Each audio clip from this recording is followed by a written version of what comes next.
নমস্কাৰ ছাত্ৰ-ছাত্ৰীসকল, আজি আমালোকে এই ভিডিঅ'টোত আলোচনা কৰিম ক্লাছ 12 পলিটিকেল চায়েন্সৰ পাৰ্ট বি স্বাধীনোত্তৰ কালৰ ভাৰতীয় ৰাজনীতি কিতাপখনৰ চেপ্টাৰ নং 2 জাতি নিৰ্মাণৰ প্ৰত্যাহ্বানসমূহ। এই চেপ্টাৰটোৰ যিকেইটা ইম্পৰ্টেণ্ট কুৱেশ্যন এণ্ড এনচাৰ বাকী আছিল, আজি আমালোকে এই ভিডিঅ'টোত আলোচনা কৰিম।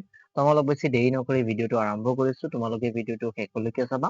প্ৰথম কথাতে এটা কথা ক'ব খুজিম, যদি আমাৰ গ্ৰুপটোত এতিয়াও জইন হোৱা নাই দেন আমাৰ গ্ৰুপটো জইন হৈ লোৱা, আৰু যদি কাৰোবাৰ 100% কমন কুৱেশ্যন এণ্ড এনচাৰ লাগে তেন্তে ডিসক্ৰিপশন বক্সত মোৰ কন্টেক্ট নাম্বাৰ দিয়া আছে, তোমালোকে মোৰ লগত কন্টেক্ট কৰা, ঠিক আছে। তো আজিৰ প্ৰথম কুৱেশ্যনটো হ'ব লাগিছে কি, দ্বিজাতি তত্ত্ব কোনে কেতিয়া উত্থাপন কৰিছিল। অৰ হ'ব পাৰে এই কুৱেশ্যনটো, দ্বিৰাষ্ট্ৰ তত্ত্বটো চমুকৈ আলোচনা কৰা। দ্বিজাতি তত্ত্ব আৰু দ্বিৰাষ্ট্ৰ তত্ত্ব একে, মানে সেম কথা আমালোক এই কুৱেশ্যনটোৰ পৰা জানি পালো।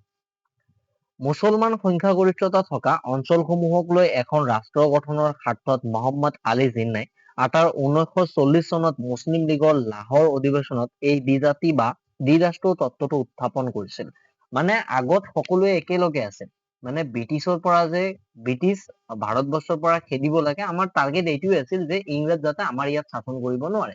কিন্তু ইংৰাজ যেতিয়া আমাৰ দেশখন এৰি গ'ল, তেতিয়া মহম্মদ আলী জিন্না আৰু বহুত মানুহ আছিল, মহম্মদ আলী জিন্নাৰ নামটো অকলে ল'লে ভুল হ'ব, বহুত মানুহ আছিল তেতিয়া, যিহেতু এওঁ প্ৰতিষ্ঠা আছিল মুছলিম লীগৰ, গতিকে এওঁ কৈছে কি যে মুছলমান সংখ্যাগৰিষ্ঠতা বা পাকিস্তান বা যিটো ইণ্ডিয়া আৰু পাকিস্তানৰ বৰ্ডাৰ আছে, ইণ্ডিয়াৰ বৰ্ডাৰৰ পৰা ইণ্ডিয়াৰ ভিতৰত যি আহিছে তেওঁ ভাৰতবৰ্ষৰ মানুহ হৈছে, আৰু যিয়ে পাকিস্তানৰ সিফালে গৈছে তেওঁ পাকিস্তানী হৈছে।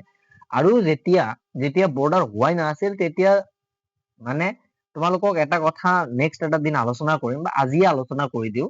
আমাৰ স্বাধীনতা দিৱস আমালোক 15 আগষ্টত আলোচনা কৰো ন, আৰু পাকিস্তানত 14 আগষ্ট পালন কৰা হয়। কিয় জানানে? তাৰ কাৰণ আধা ঘণ্টাৰ এটা ডিফাৰেন্স আছে।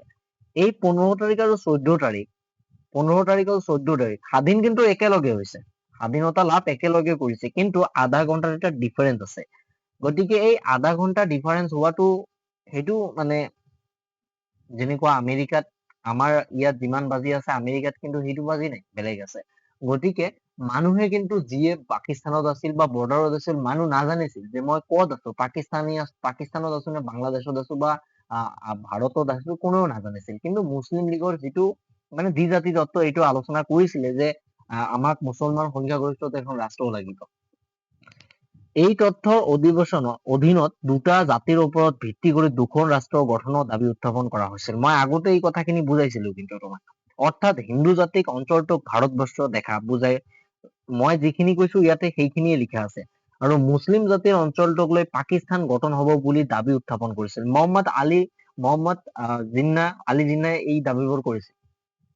কিন্তু এই দ্বিজাতি তত্ত্বৰ আধাৰত দেশ বিভাজন হোৱাটো কংগ্ৰেছ দলে মানি লোৱা নাছিল। মানে তেওঁলোকে মুছলিম লীগৰ নেতাসকলে দাবী কৰিছিল ঠিকে, কিন্তু কংগ্ৰেছৰ নেতাসকল যিসকল আছিল, জৱাহৰলাল নেহৰু, তাৰপিছত ডক্টৰ বি আৰ আম্বেদকাৰ আৰু বহুত মানুহ আছিল, মহাত্মা গান্ধী আছিল, এই সকলোৱে মানি লোৱা নাছিল যে দ্বিজাতি তত্ত্ব নহ'ব, যিহেতু সকলোৱে স্বাধীনতা লাভ কৰিছো, গতিকে সকলোৱে একেলগে থাকিম। তাৰপিছত দেখা কি হৈছে, অৱশেষত ব্ৰিটিছ চৰকাৰৰ কুচক্ৰান্ত, ব্ৰিটিছ আমাৰ দেশ এৰি গৈছে ঠিকে, কিন্তু আমালোকক কুচক্ৰান্তত পৰাইছে।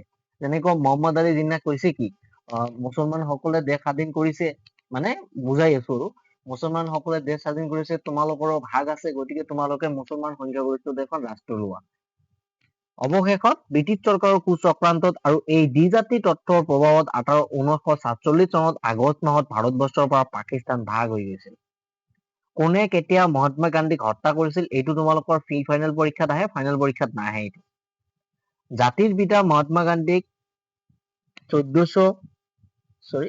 1948 চনত, 1400 নহ'ব, 19 হ'ব, 1900 হ'ব, 1948 চনৰ 30 জানুৱাৰী তাৰিখে লাথুৰাম গডছে নামৰ সন্ত্ৰাসবাদী এজনে দিল্লীৰ প্ৰাৰ্থনা সভাত গুলীয়াই হত্যা কৰিছিল।